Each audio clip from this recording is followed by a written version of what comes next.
Congo, Congo nde mboka, mboka ngo mokengeli koi, mboka ngo mokengeli léopard.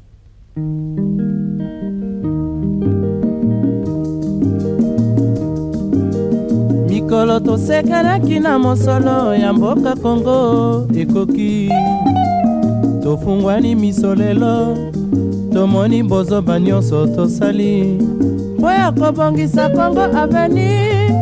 Ebongi tosala moto nyonso ata mwana. Congo ya mosolo mpembe ya nzoku, Congo ya bwanya kasa ya mbila, Congo ya makasi moto ya nkoi.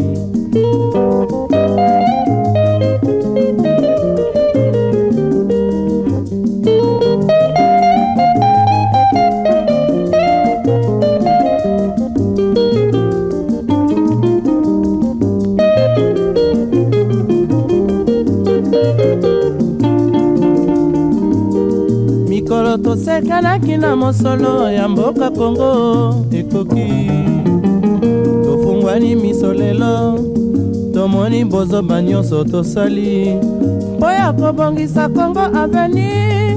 Ebongi tosala moto nyonso ata mwana.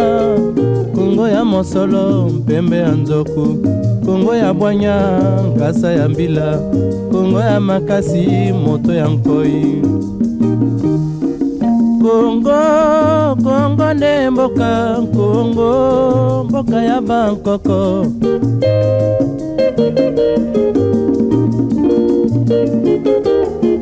Congo bokomona pamba lobi bokolula yango.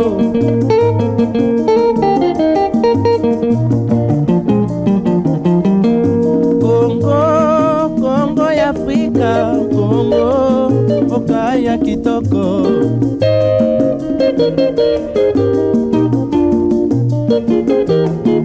Congo ya batu mayele, Congo bakobikisa yo.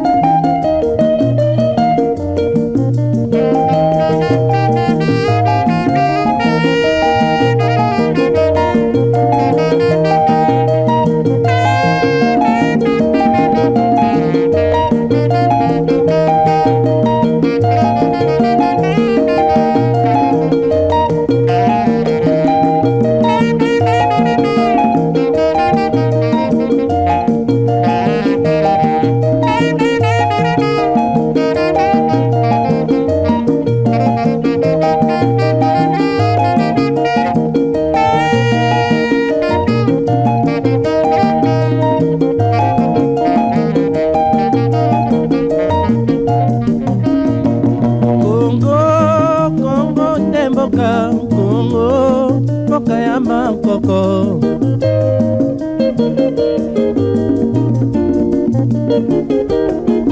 Congo mboka mwana pamba lobi mbokolula yango.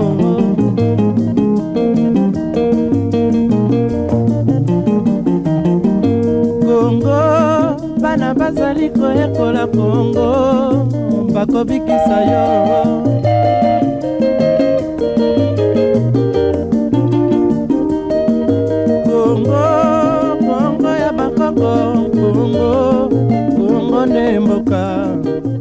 Bonjour mesdames et messieurs, nous sommes aujourd'hui à une date historique. Aujourd'hui nous avons l'honneur d'être au Parlement, comme vous voyez derrière moi. Nous sommes aujourd'hui devant le Parlement, parce que pourquoi? Aujourd'hui notre président, Dr Alula, fera une conférence de presse. Pourquoi? Le thème est pourquoi est-ce que l'importance de la diaspora. Comme ça, nous allons vous conduire à notre magnifique journée avec plein d'espoir et plein de rêves, bien sûr, qui vont se réaliser après ce reportage. Merci beaucoup. Alors voilà, on est toujours là. Bon, la salle n'est pas encore remplie. Bon, il y a des gens qui sont en train de venir. Bon, bientôt, dans 30 minutes, la salle sera remplie et on pourra commencer. Nous sommes là pour accueillir les gens. Pendant le Lingala, toza awa, toza ka kozela batu, nanu batu nyusu bayete. Bon, bientôt, je crois que ça les rotonda pour ne pas ça qu'on remplit service à protocole les autres mois temps et belé.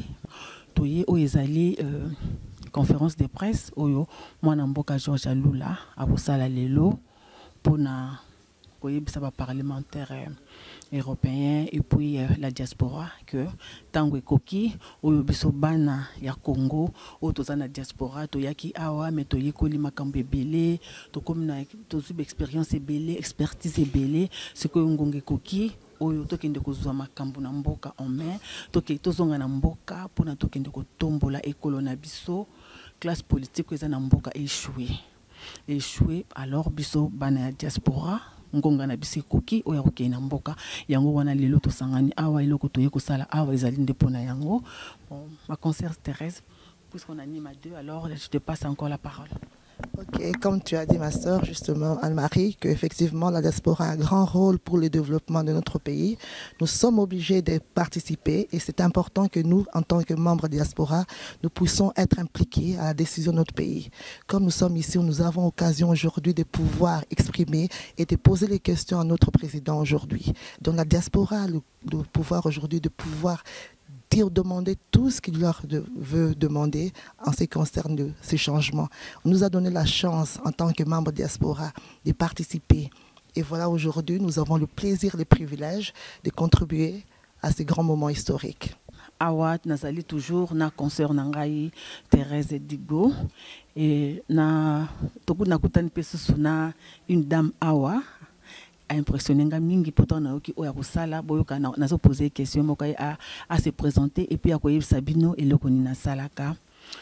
Bonjour Madame Liliane. Bonjour, je suis ravie d'être ici sur la chaîne d'Unique Média, c'est un grand honneur et je vous remercie de me poser ces questions.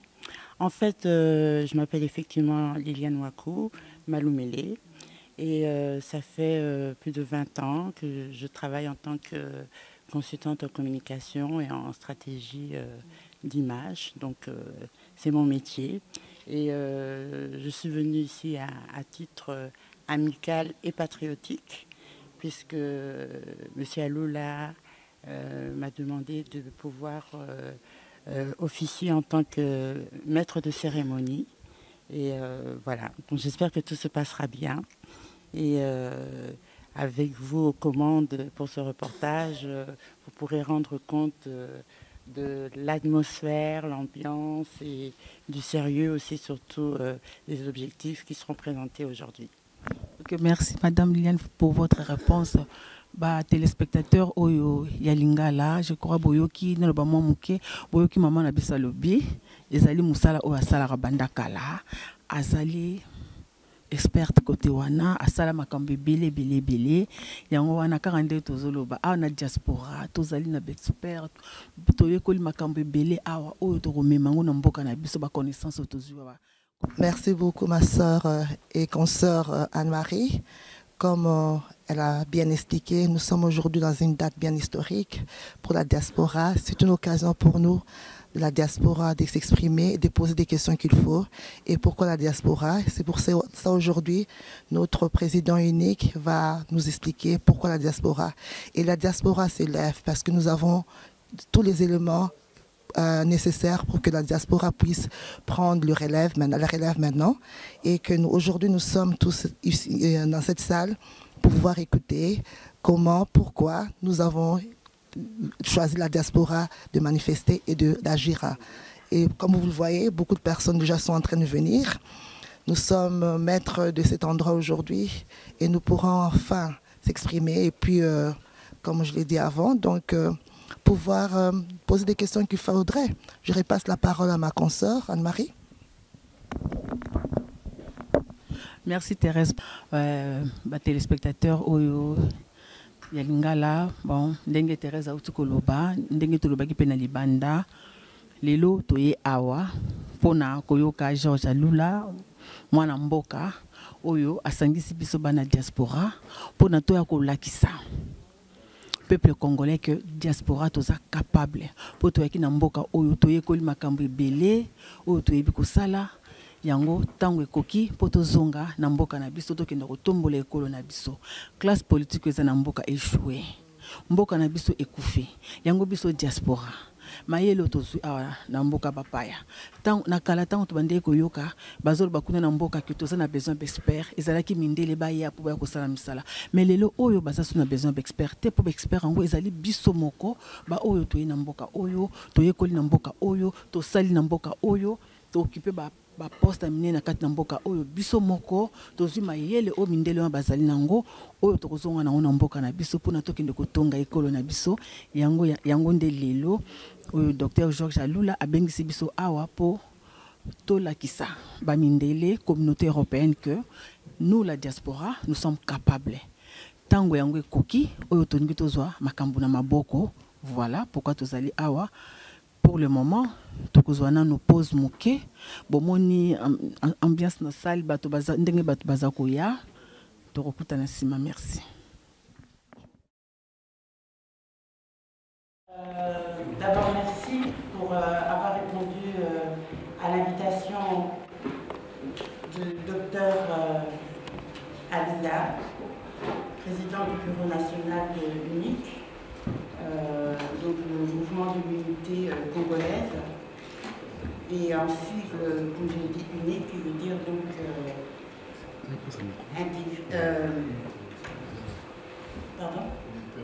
unité nationale, intégrité du Congo. Je précise bien les mots parce que c'est très important à l'heure actuelle. Et donc aujourd'hui nous aurons 3 temps forts qui viendront donc conclure cette conférence. Nous aurons pour commencer le mot de bienvenue par M. Didier Bouvesse. Et ensuite suivra une lecture du climat politique, donc du climat politique général. Et ce sera par également M. Didier Bouvesse, qui est lui aussi le vice-président national de l'UNIC. Et nous aurons aussi une présentation, avant toute chose, nous aurons d'abord une présentation du mouvement de l'unité congolaise, parce que peut-être certaines personnes ici vont découvrir pour la première fois, donc il est important de pouvoir dire exactement quels sont les buts et les objectifs à atteindre par le mouvement UNIC. Et puis donc nous terminerons par l'importance de la diaspora pour la République démocratique du Congo, qui est aujourd'hui le thème principal de cette conférence pour laquelle nous vous avons invité. Et cette analyse sera faite par le docteur Alula. Alors, à la fin de son intervention, nous allons donc passer aux questions-réponses. Et à ce moment-là, je reprendrai la parole pour vous donner aussi quelques indications pour le déroulement. Donc, je vous souhaite une très bonne conférence.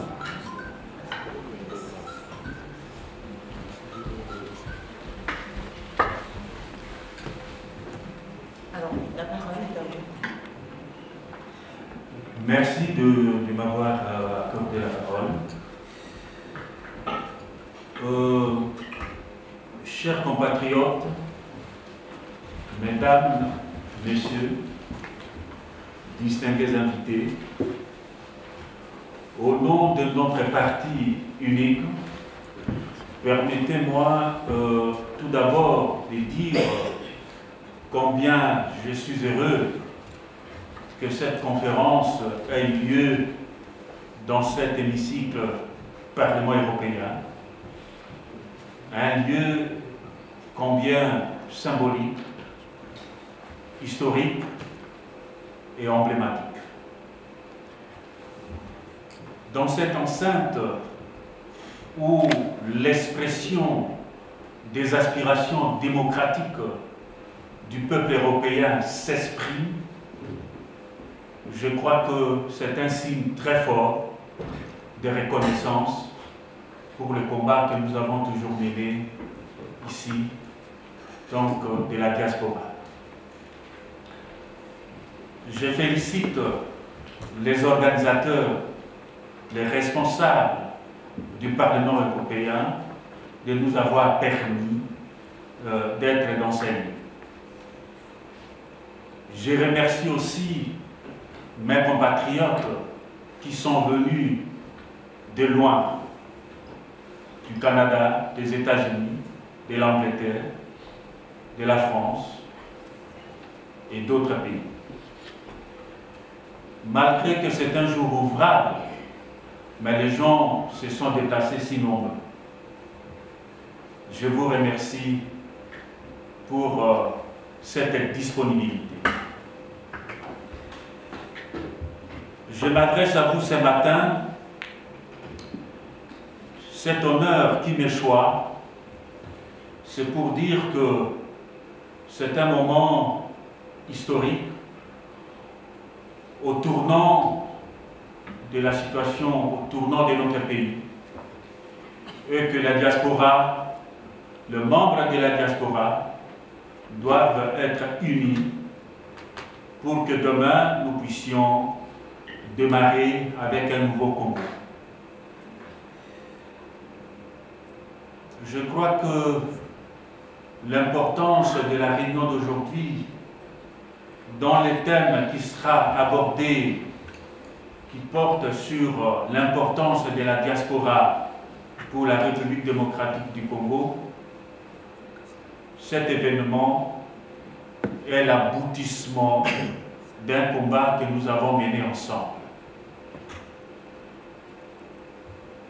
Je ne serai pas long, mais je tiens tout simplement, très cordialement, à souhaiter la bienvenue à cette rencontre. Merci et je vous remercie énormément. Je vais donner la parole à M. Cyril Anita, qui est le secrétaire général de l'UNIC. Il va donc faire une présentation du mouvement de l'unité congolaise. Merci Madame d'avoir donné la parole. Je vais essayer de vous présenter de manière succincte les partis uniques.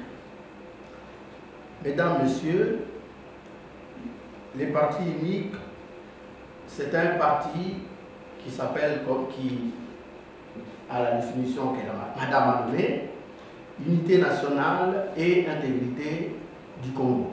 C'est ce que nous appelons en sigle unique. Je vais vous parler de la création et des objectifs du parti, de l'idéologie, de la représentation du parti au sein de la communauté congolaise de la diaspora et au niveau national. Et enfin, je vais parler aussi de manière succincte de son leader, le docteur Georges Alula. Concernant la création, le parti est créé en juin 2004. Et ce parti n'est pas un parti dans le sens conventionnel. Parce que, à l'exemple pour ceux qui habitent la France, à l'exemple de l'UMP, c'est un parti qui est composé de différentes organisations politiques et associatives. Et ces partis œuvrent pour, comme l'indique la définition du parti, donc le cible, pour l'unité nationale, pour la souveraineté et pour l'intégrité territoriale du Congo. Alors, vous allez dire, au Congo, il y a plusieurs partis politiques. Pourquoi vous avez eu cette audace de créer un autre parti politique? Parce qu'à l'époque, quand nous avons créé ce parti, il existait au Congo plus de 300 partis politiques. Et, comme vous le connaissez, officiellement aujourd'hui, on recense plus de 600 partis politiques. Et ceci pourrait vous donner l'essence de parti politique au Congo. C'est-à-dire, on peut appeler un parti politique où il y a maman, papa, les enfants, c'est un parti politique. Il y a un parti politique, il y a 5 amis dedans, c'est un parti politique. Et ceci dans le but d'alimenter, au niveau des chiffres, les partis qui sont au pouvoir, qui arrivent au pouvoir. En réalité, ce ne sont pas des partis politiques, parce que dans le monde, il n'y a pas autant d'idéologies, parce que les partis politiques sont régis par des idéologies. Et dans le monde, il n'y a pas autant d'idéologie pour diriger un pays. Donc, nous avons créé ces partis étant animés par des impératifs. D'autre part, il y a l'état catastrophique dans lequel se trouvait le pays. Première motivation. Vous avez un pays qui était morcelé en 4 parties, comme vous le savez, une partie RCD, une partie PPRD de Kabila, RCD de Berwa, une partie MLC de Mbemba, etc. Donc les partis dominaient, les différentes parties dominaient la vie du pays. Le pays était morcelé. Donc dans notre mental, ce ne sont pas des partis politiques qui peuvent représenter les aspirations du peuple. C'est pour cela, étant constaté qu'il y a non seulement le morcellement du pays, il y a eu le peuple qui a été traumatisé et rendu misérable par des mauvaises politiques qui étaient pratiquées par la classe politique congolaise. Il y a eu aussi une armée qui était en déconfiture totale. Donc un pays sans armée. Et on se pose la question pourquoi il y a des partis politiques ou des hommes politiques qui ne sont pas capables d'organiser la société. Il y a eu aussi une administration, et cela continue jusqu'aujourd'hui, et c'est pire d'ailleurs. Il y a eu l'administration et les infrastructures économiques qui étaient et qui sont toujours totalement délabrées.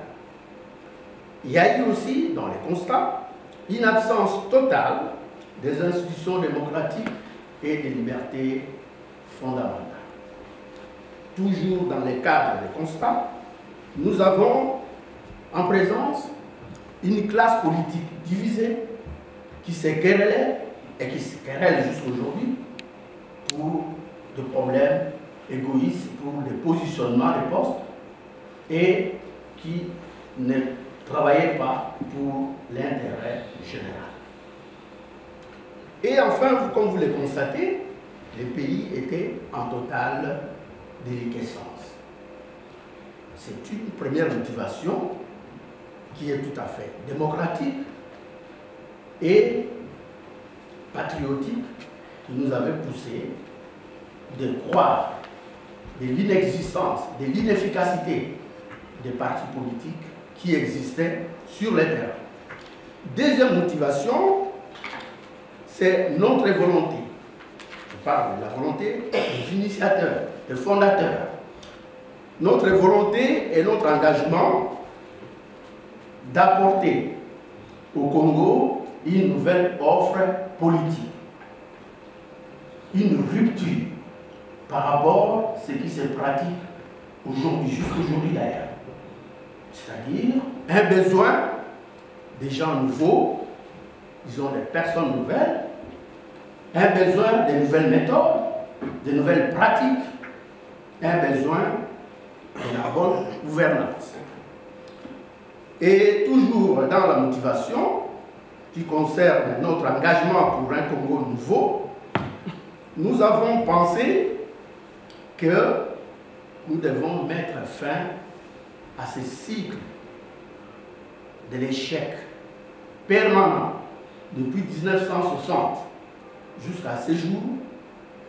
Nous ne participons qu'à un échec total de la classe politique qui est au pouvoir aujourd'hui.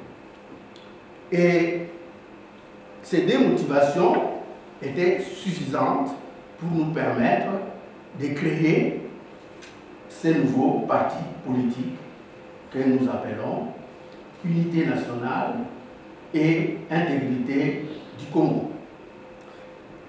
Et maintenant, je vais passer à l'idéologie du parti.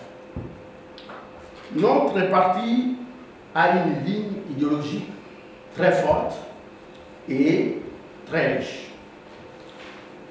Tenant compte de la spécificité du Congo, pays très riche en minerais, situé au cœur de l'Afrique, avec 9 frontières, comme vous le savez, convoité par le pays voisin et par 2 puissances extérieures, considérant nos valeurs, essentiellement bantoues, ancrées dans la mondialisation. Actuellement, on ne peut pas s'échapper. Nous avons doté notre parti d'une idéologie appelée le pragmatisme.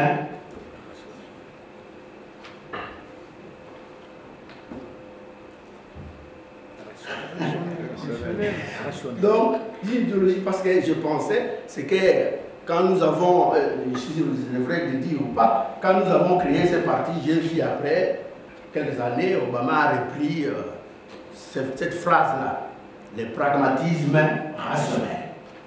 Pourquoi nous parlons du pragmatisme rationnel au lieu de s'aligner sur les idéologies qui existent? Parce que nous pensons et nous croyons que nous avons une spécificité africaine, congolaise, civilisationnelle, dont les besoins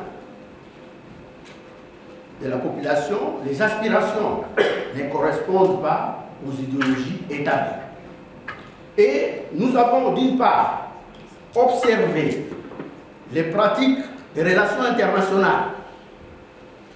Vous allez remarquer, et cela a été tout à fait très visible quand Mitterrand a pris le pouvoir en France, par exemple, et les Africains étaient là-bas en train de jubiler. Voilà aujourd'hui la gauche qui défend les pays africains arrive au pouvoir et nous aurons les solutions à nos problèmes. Enfin, qu'est-ce que nous avons constaté? C'est que Mitterrand et le gouvernement de gauche a pratiqué la même politique que pratiquait la droite, naturellement, vis-à-vis des pays du tiers-monde en général, notamment les pays africains. Donc, la politique extérieure des pays essentiellement occidentaux est unique et la même, une politique qui est alignée simplement sur les intérêts de leur pays. Donc, il n'y a pas d'idéologie là-dedans. Aujourd'hui, quand nous disons nous nous alignons sur l'idéologie socialiste, par exemple, les communistes ou les Verts, etc., mais quand les Verts arrivent ici au pouvoir, ils vont nous appliquer la politique que la droite applique, que la gauche applique, la même politique. Et nous, nous allons changer comment? Donc, bref, c'est une fausse route. Nous voulons être pragmatiques, proches des citoyens, pour essayer d'adapter les langages politiques par rapport à leurs besoins. Autrement dit, nous prenons tout ce qui est bon à travers le monde et au Congo essentiellement pour faire avancer la cause congolaise. Voilà notre idéologie. Et à côté de cette doctrine qui a été très bien accueillie par nos membres, je vais vous parler de l'implantation du parti.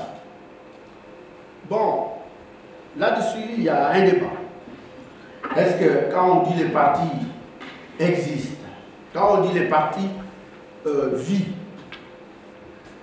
mènent des actions, est-ce que les dirigeants doivent être sur le terrain ou pas? Sur le terrain, entre guillemets, pour nous les Congolais, c'est-à-dire être à Kinshasa. Nous disons non. Nous avons les cadres du parti, nous avons des militants qui sont et au Congo, dans toutes les provinces, et à travers la diaspora. Et c'est un parti qui est très actif. Aujourd'hui, les partis basent essentiellement ses actions sur la jeunesse et aussi sur des actes de volontariat. Et là, on ne va pas faire rire les gens des constats que nous avons faits. Ces amis qui ont travaillé avec la vieille classe politique, quand ils ont vu l'élan avec lesquels nous avons créé les partis, et la conférence qu'on a fait à Paris qui avait débordé la salle, il y avait un monde fou. Après, ils pensaient que le docteur Abdullah, ayant une entreprise, va commencer à partager l'argent. Et quand ils ont vu que nous travaillons sur base de volontariat, sur base de l'amour du pays, sur base de la recherche de l'avenir pour nos enfants, et ces gens-là ont commencé à partir les uns après les autres. Et aujourd'hui, heureusement, le parti est très dynamique grâce à l'énergie de la jeunesse. Ce parti donc est partout, surtout dans la diaspora là où il y a une forte communauté congolaise. Vous en avez en Belgique, en France, en Suisse, en Grande-Bretagne, Canada, États-Unis, Afrique du Sud. Nous sommes donc présents partout. Aussi, ce n'est pas une prétention, UNIC est un parti qui est très actif. Peut-être c'est le premier parti qui a inauguré l'Internet au niveau du Congo essentiellement. Donc nous sommes très actifs sur Internet. Et ceci a apporté un plus sur l'éducation du peuple congolais qui nage dans le mensonge du pouvoir, dans la manipulation. Malheureusement, comme vous le savez, une autre stratégie, c'est de ne pas permettre qu'il y ait les courants chez nous, même à la capitale. Il y a ce qu'on appelle les délestages, c'est-à-dire il y a un quartier qui peut demander le courant pendant 2 jours, 3 jours, voire 2 semaines, etc. Donc, voyez-vous, le parti est très actif, le parti est donc partout, le parti est déterminé à mener des actions malgré que les responsables sont situés essentiellement dans la diaspora. Mais nous avons des équipes sur le terrain. Aussi, et enfin, concernant l'implantation, nous avons dit qu'il faut qu'il y ait l'homogénéité, le langage politique que nous menons. Il faut que notre vision soit partagée par tous les membres, une même vision. Il faut que les projets de société soient appris par tous les membres. Alors, pour que nous ayons le seul langage, même vision, même application de ce que nous enseignons, nous avons des réunions, je crois 2 ou 3 fois par semaine au niveau mondial de tous les cadres de l'UNIC. Donc, nous créons une cohésion dans tout ce que nous faisons. Et quatrièmement, je vais vous parler des projets de société du parti et le programme de gouvernement. Et je crois que c'est là où nous faisons la plus grande différence par rapport à ce qui se pratique à Kinshasa ou au Congo. Parce que nous avons un projet de société qui est nouveau, un projet innovant, parce que ce projet est lié directement, décliné avec un programme de gouvernement. Ce programme de gouvernement, qui est de 140 milliards de dollars pour 4 ans que nous avons mis en place, un programme détaillé, un programme crédible parce que ce programme a été soumis au niveau du Trésor américain, c'est le plus grand centre économique du monde, après la Maison Blanche, et nous avons des preuves, pour ceux qui doutent, nous avons des preuves, au niveau des pays occidentaux qui l'ont approuvé. Donc, anecdote, quand l'UNIC a mis sur pied ce programme de 140 milliards de dollars, connaissant que le Congo est financé, ou le budget du Congo annuel ne dépasse pas 7 milliards de dollars.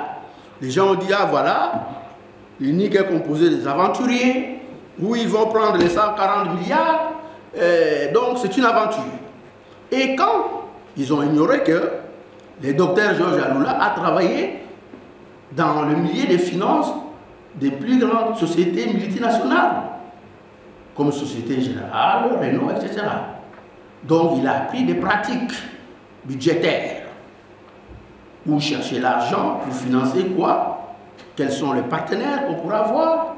Et bref, quand ce budget a été reconnu par les autorités compétentes internationales, tous les Congolais ont commencé à présenter un budget de 200 milliards, 300 milliards. Voyez-vous que ce suivisme aveugle ne nous intéresse pas. Les Congolais ont besoin de l'original, Les Congolais ont besoin des gens qui ont l'imagination, les gens qui travaillent, les gens qui maîtrisent les dossiers pour pouvoir s'en sortir dans l'abîme dans lequel le gouvernement actuel nous a placés. Donc, il y a ce projet de société qui est appuyé par notre programme et je crois que là-dessus, le docteur Alula est mieux placé parce que c'est lui qui les défend partout pour vous donner des détails nécessaires si certains en ont besoin. Enfin, nous avons un président qui dirige notre parti, naturellement qui est entouré par des cadres compétents, honnêtes et patriotes. Le président, donc, c'est Georges Alula, qui est présent ici à mes côtés. Georges Alula incarne parfaitement les renouveaux pour notre pays, la crédibilité, les rassemblements que nous avons besoin, les valeurs et les principes que nous défendons, l'ambition et l'engagement politique que nous portons pour notre pays. C'est un homme des dossiers, comme je venais de le dire tout à l'heure, et des convictions. Sinon, aujourd'hui, il ne serait pas ici avec nous. Parce qu'il a son entreprise qui devrait lui apporter gros, qu'il a laissé pour les Congo, parce qu'il a eu des propositions, comme d'autres parmi vous, j'en suis convaincu, pour aller travailler au Congo, là où on se partage le budget de l'État entre les honorables, les excellences et les présidents. Donc, c'est un homme de conviction. Personnellement, j'aime son humanité, sa capacité d'écoute et sa détermination d'agir pour le Congo. C'est pourquoi, chers compatriotes, ici et là, je demande solennellement aux Congolais de les faire confiance, de les soutenir dans son aventure pour arriver au sommet, au plus haut sommet de l'État, c'est-à-dire la présidence de la République. En conclusion, qu'est-ce que je peux dire? Nous disons que le Congo est à un tournant décisif de son histoire. Nous devons rester vigilants, déterminés et informés sur tout ce qui se passe aujourd'hui. Vous voyez un ballet diplomatique qui agite le monde politique congolais, notamment au niveau international. Et les échecs et les trahisons de la classe politique au pouvoir sont une réalité ici que tout le monde connaît. On en parle du matin, soir, de ce qui se passe au Congo, des tueries tous les jours, des assassinats tous les jours, les gens qui manquent de salaire, l'éducation qu'on a laissée à côté, la santé à côté. Donc, avec recul, aujourd'hui nous pouvons dire réellement que nous avons, c'est-à-dire l'unique, nous avons eu l'intuition de choisir cette voie de refus d'être à côté de ces gens qui ne peuvent pas être là, qui sont haïs par le peuple, qui sont rejetés de manière violente par la population. Et l'UNIC continue à être une force, non seulement de résistance, mais une force de proposition, comme je venais de le démontrer. Et nous sommes convaincus que le parti unique va jouer un rôle de pionnier, un rôle déterminant dans les changements qui va intervenir très bientôt au Congo, et ces changements qui nous obligent à ouvrir nos bras à l'union de tous les Congolais, au rassemblement de tous les Congolais, non pas pour être attachés à nos régions, à nos clans, à nos familles, comme on a l'habitude de les faire. Heureusement, vous êtes dans la diaspora, vous avez compris que les débats politiques doivent se jouer au niveau des idées, au niveau des convictions, au niveau de la maîtrise des dossiers pour votre pays, pour notre pays, au niveau de la recherche de l'intérêt général et de la défense des intérêts vitaux de notre pays. Voilà, chers messieurs, mesdames, les partis uniques, sa définition, sa philosophie, comment il est réparti dans le pays, comment les acteurs agissent, pour quel intérêt. Donc je vous invite de vous ouvrir à nous, de partager cette aventure ensemble pour le Congo. On ne vous demande pas, pour ceux qui ne veulent pas, naturellement, l'idée générale serait que vous adhérez au parti unique, mais nous vous demandons de vous ouvrir pour des alliances. Procéder à la lecture du climat politique général. Donc c'est M. Didier Bouvesse qui va donc faire cette analyse pour vous. Merci, merci madame. Je crois que tout le monde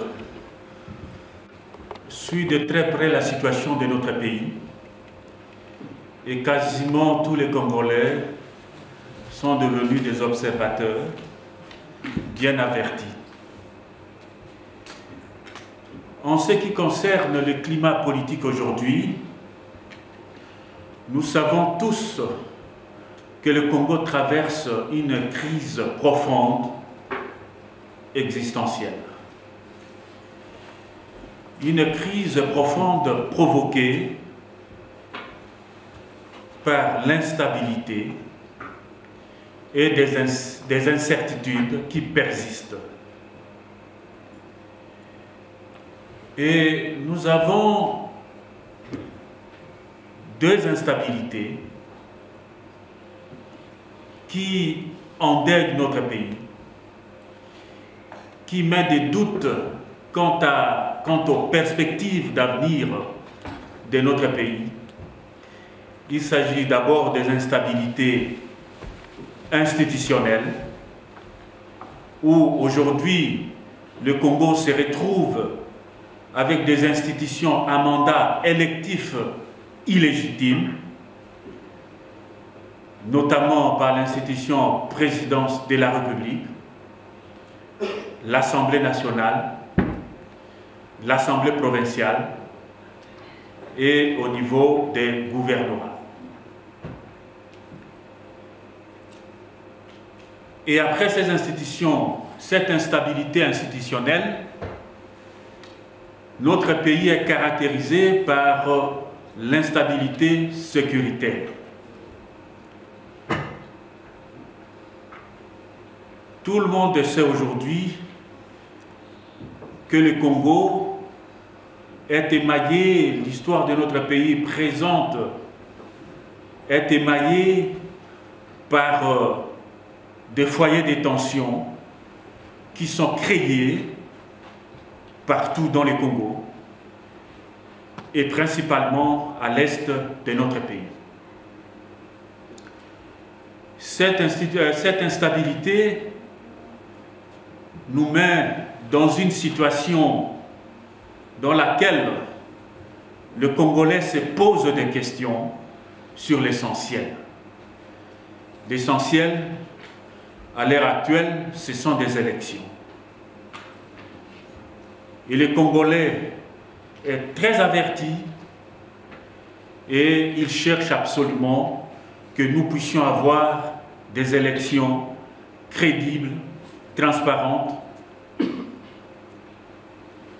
et aussi des élections qui nous permettront que demain nous puissions avoir des institutions légitimes avec des acteurs, d'hommes politiques qui vont gérer le pays dans la sérénité. Et nous savons que ce n'est pas le cas. Et vous conviendrez avec moi pour dire que les élections se préparent en amont et à l'heure actuelle, notre administration électorale, dans son processus, nous constatons qu'il y a tellement des obstacles et cela nous pose énormément de questions. Nous avons le problème au niveau de la transparence. Et vous savez très bien qu'au niveau de la transparence, il y a un sérieux problème quant au fichier électoral. Et dernièrement, la CENI, par un dépoussiérage qu'elle a fait, elle a donné un chiffre de plus ou moins 5 millions de doublons et plus ou moins 1 million de gens qui ont été enregistrés, mais qui avaient l'âge des mineurs. Et ce n'est pas suffisant, parce que OIF est passé dernièrement à constater aussi qu'il y a des choses qui ne vont pas dans le fichier électoral. Il y a plus ou moins 10 millions de gens qui sont enregistrés et qui n'avaient pas de carte d'identité. Évidemment, c'est notre carte d'électeur qui fait office de la carte d'identité. À part cette situation, nous allons nous souvenir des accords de Saint-Sylvestre qui avaient émis l'idée qui a été couchée sur papier de ce qu'on appelait la décrispation politique. Évidemment, dans la décrispation politique, il était prévu que certaines figures emblématiques qui sont aujourd'hui en prison devaient sortir, devaient être libérées.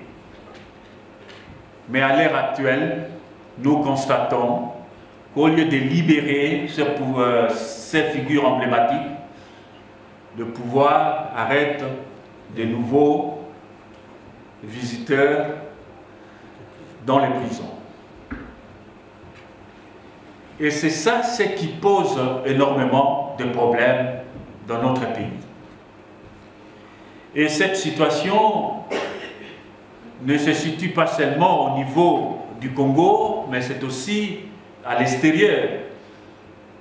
Parce qu'il y a d'autres, quand on parle de pouvoir emblématique, même ceux qui sont à l'extérieur, on faisait allusion à une personne, mais je pense que cela englobe essentiellement des Congolais qui sont à l'extérieur, ceux qui sont actifs. Et ces gens-là sont signalés à l'intérieur du pays par le service de sécurité comme étant des personnes indésirables au Congo. Donc, on se lance dans une situation qui est très difficile et d'ici le 23 décembre, il faudrait que les Congolais puissent enlever ces écailles, c'est-à-dire enlever ces obstacles pour que nous puissions aller dans des élections que nous réclamons tous apaisées.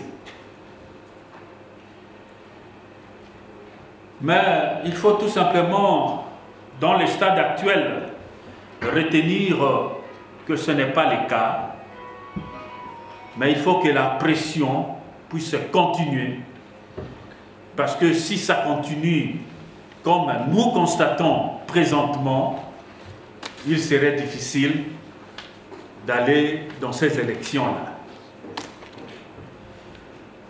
Mais nous, on est prêts. Mais il faudrait absolument que les obstacles soient enlevés. On ne peut pas aller dans ces élections dans l'état actuel des choses. Mais nous demandons à ce que tous les Congolais soient unis pour que demain, nous puissions avoir ces élections que nous réclamons.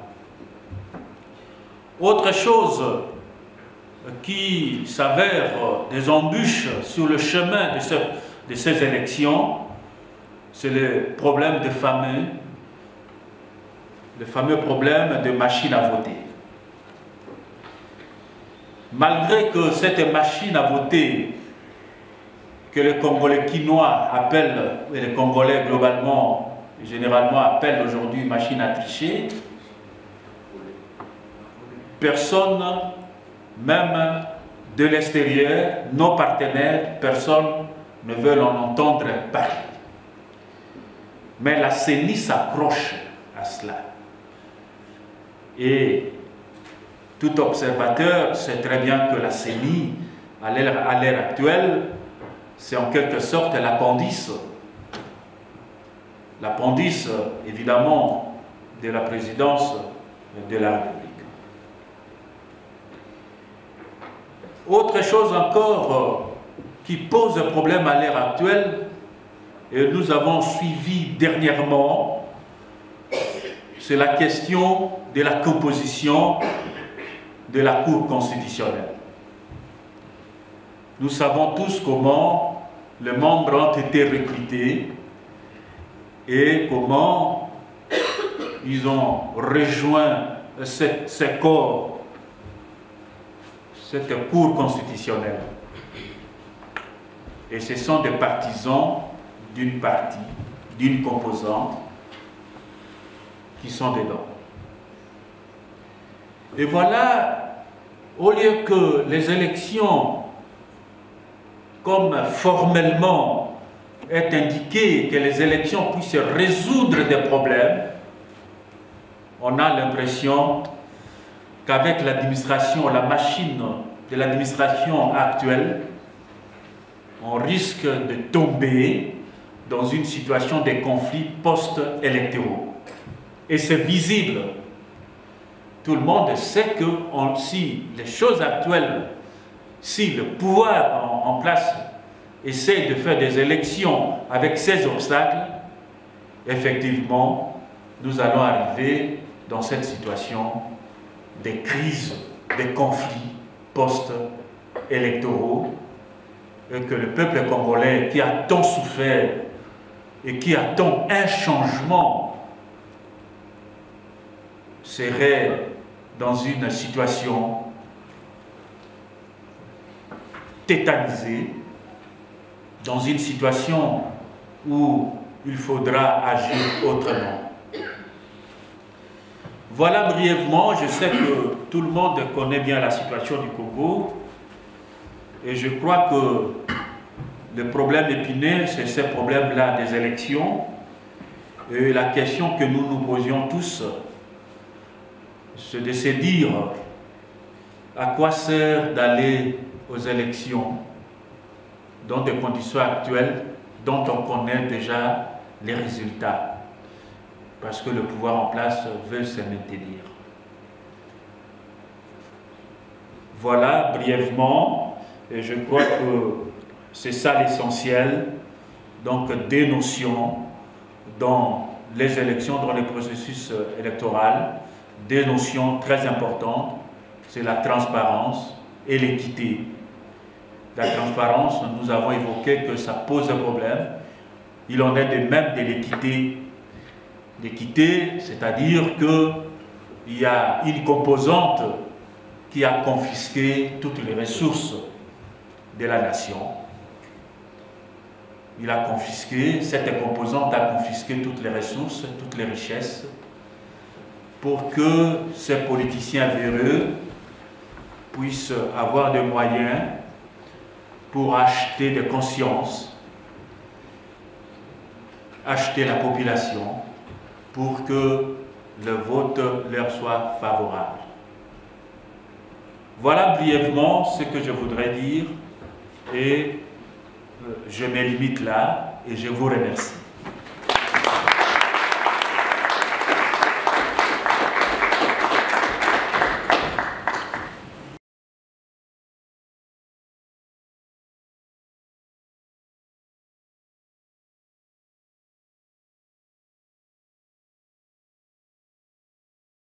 Voilà, nous sommes toujours dans la salle du Parlement européen et le président vient de finir sa conférence de presse. Tous les gens sont satisfaits.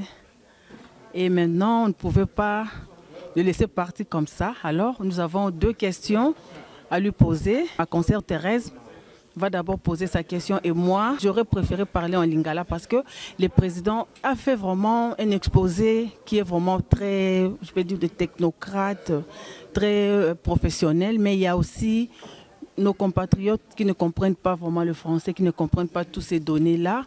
Il serait mieux qu'il explique aussi en lingala pour une meilleure compréhension. Je passe le micro à ma consoeur Thérèse pour poser sa question au président. Bonjour, merci beaucoup Anne-Marie encore une fois. J'aimerais bien poser une question à vous, Monsieur le Président. Après avoir fait une si bonne locution aujourd'hui, vous pouvez savoir que nous avons été tous convaincus. Comment vous vous sentez? Une sorte de satisfaction du fait que nous avons gardé les messages que nous avons passés dans la communauté congolaise jusqu'ici à l'Union européenne. Donc la présentation qui a été faite à Paris au FIAP en 2015, ensuite au Press Club en 2017 ici à Bruxelles, a aujourd'hui été présentée ici au Parlement européen, c'est-à-dire à la communauté internationale, pour savoir les programmes du développement du Congo par les Congolais. En tout cas, une sorte de satisfaction. Merci beaucoup, Monsieur le Président. Je repasse la parole à ma consoeur Anne-Marie. Président, cette question est en lingala. Il y a solo touti kolanda, au sali vraiment exposé, expliqué en français, mais en abatu oyo, ba comprendre penza nyoso wanate. Otolinga quand même ba zoma message moko peuple na biso oyo, ba lingi yo pe mingi yo baza simana yo, message okoki ko résumé on a lingala ndenge nini o tuko ba na français moi muke po bazo ape mo eloko pona mukola lelo. Makambo na otoloba na ko résumé en ce qui concerne la famille Nabiso, c'est-à-dire famille ezali eloko yo simbi mboka na biso simbi mokili. Na kati ya famille eza na bana, situation ya bana, situation ya ba maman, ba parents, na kati ya pauvreté auto vivre nango, biso ba parents tolongwe pouvoir nyonso ya ki bo parents elongwe. Yango tolobi na programme auto sala topesa assistance financière to benga allocation familiale na ba parents nyonso oyo baza na bana na mwana moko topesa équivalent à $25 et à $15, mwana mibale $25, mwana misatu 32 ti na 50% ya salaire minimum to estima yango à peu près à $102 par mutu. Donc ce qui fait que na $102 na mutu soki oti batu mibale et au sala $200 na kati ya couple. Au bakisi allocation logement, il y a $60. Au bakisi allocation familiale, la famille congolaise peut vivre avec $400 à peu près. Donc ce qui va nous permettre, il y a qu'à reconstituer la famille Nabiso parce que tout panzani mingi.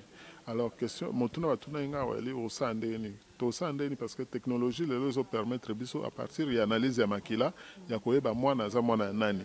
Po toko ko retrouver bana Nabiso bazana libanda, ba shege, bano bakima bandako ou bien situation eza malonga te na mboka technologie zo permettre biso ya ko retrouver bana to ba ke mwana za mwana ya mutubo soka linko za mwana ozo $15 na mais soka linko boko la mwana te do pesa mwana pa ba mama o boko li o ba za na capacité ya boko la bana na parce que ba mingi ba zo boko la bana sasa bas futa bon salaire te eza ba mama bana mutema ya bokola bana donc topesa bango bana o mibale to misato po bana na biso bazwa famille bazwa tâche bazwa éducation bazwa na base oyo permettre bango ya ko affronter vie dans le futur na masolo yo tobandi en kala ça fait mbula zomi na mine depuis nazalaka to créaki parti oyo ngamoko pe na yaki na kisasa na 2006 comme candidat na présidence depuis 2006 til to comme 12 ans donc to continuer à travailler sur le programme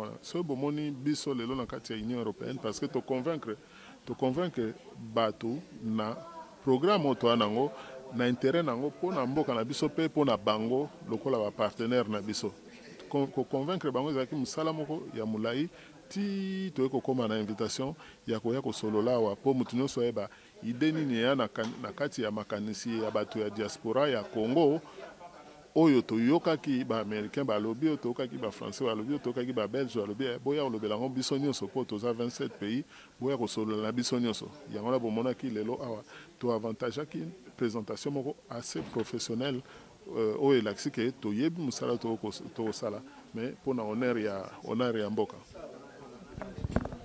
Merci président olobi mingi na ozwa autant mingi te na moni o expliquer mingi eloko na oyebisa kaka ba téléspectateurs ba compatriotes bino ba oboza na mboka mwana bino yeyo Georges Alula mwana oyo mingi bomona ki ndenga kola ki azali mwana Congo ayebisi bino ke soki ba élection kozala bokomona ye aza koya bosala ye confiance azali na projet de société moko ndenge boyoka lobona lobika keza mwa mukie eza vraiment ebele côté nyonso ezala côté ya armée ezala côté ya social ba côté nyonso tout aza penza na projet de société moko ya munene oya 144 milliards pona ko changer mboka na biso pona suka na yango biso unique ezali unité. Notre pays sera toujours uni. Nous bâtirons un pays plus beau qu'avant. Kivu, Kasai, Équateur. Ok, tosuki wana biso tozali bato unité. Georges Alula zo la bino unité mboka na biso ko kabwana te ko zala balkanisé te. Liboke moko tokolonga tokotonga Congo na biso ya sika. Je ne sais pas si ma consoeur Thérèse a quelque chose à ajouter. Merci beaucoup Anne-Marie. Je pense que tout a été dit et nous avons passé une agréable journée avec beaucoup d'espoir et nous en rentrons tous chez nous avec un grand sourire parce que ce qui veut dire espoir. Merci beaucoup à vous tous.